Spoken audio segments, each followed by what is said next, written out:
Bayonetta 2 has a pretty interesting backstory, as in my opinion it's one of the great underdog stories. After the first game was very well received, Platinum Games started coming up with ideas and putting them together to make a sequel. But Platinum needed a publisher, and unfortunately, no one was biting. Which is very weird when you think about it. The first game was very well praised and considered by some to be the best hack-and-slash game ever made. Yet Sony, Microsoft, and even Sega, who was the original publisher, wanted nothing to do with a sequel. Given it might be because the game didn't sell as well as Platinum hoped for, so that might be why, but that was it. You can't really put money into a game when you don't have it, and it seemed like Platinum was gonna have to give up on a sequel. But sure enough, the king of left field, Nintendo, stepped in and became publisher for Bayonetta 2, and thus the game was saved, and would join the very small group of Nintendo exclusives that seemed so out of place from the other Nintendo games, such as Eternal Darkness or Platinum's very own Mad World.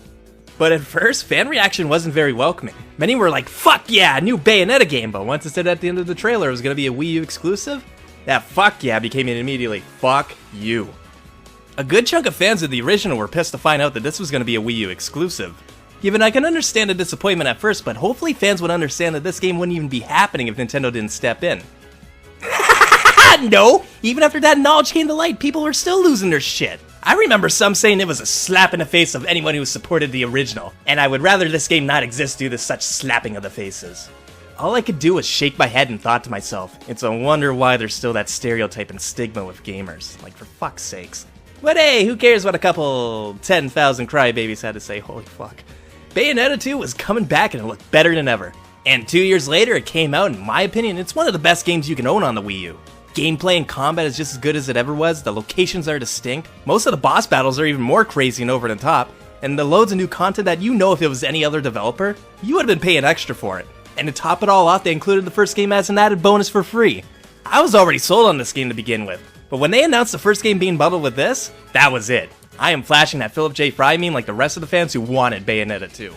The only thing I can think of that was kind of a con without going in depth like a normal review was that I felt the final boss wasn't as epic as the first games, and in some ways certain elements felt just a little too familiar. But really, those are minor nitpicks in my opinion, because again, fucking amazing game.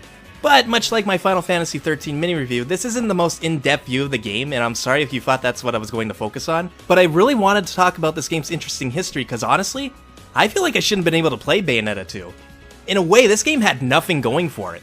Platinum couldn't afford to develop it by themselves, no one wanted to help publish the game, and when Nintendo finally stepped in to make the game a reality, a lot of fans cried bloody murder and said they wanted nothing to do with it either.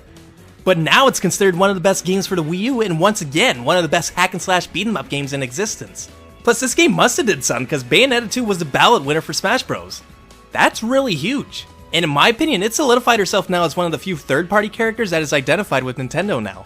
Much like classic Mega Man or Sonic the Hedgehog. I truly hope this good relationship continues and we see a Bayonetta 3 for the Switch.